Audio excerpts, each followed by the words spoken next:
नमस्कार, आपण पाहत आहात क्राईम अंकुश न्यूज। पोलीस अधीक्षक सोलापूर ग्रामीण यांनी स्थानिक स्वराज्य संस्था निवडणुका 2026च्या अनुषंगाने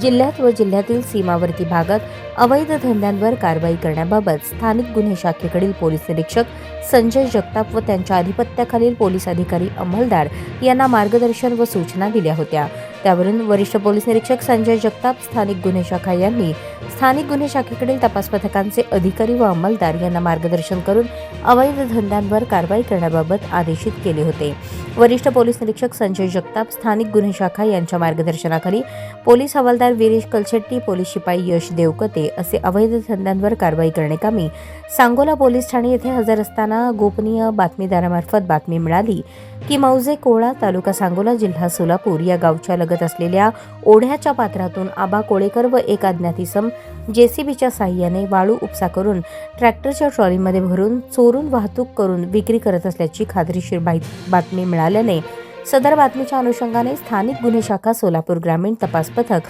बातमीच्या ठिकाणी पोहोचून छापा टाकला असता जेसीबीच्या साहाय्याने वाळू भरत असलेले ट्रॅक्टर ट्रॉली जागेवर सोडून जेसीबी व ट्रॅक्टर चालक पळून गेले। सदर ठिकाणावरील मुद्देमाल गुन्ह्याचे कामे जप्त करून आरोपितावर सांगोला पोलीस ठाणे येथे गुन्हा दाखल करण्यात आला। या गुन्ह्यात मौजे कोळा, तालुका सांगोला या लगत असलेल्या ओढ्याच्या पात्रातून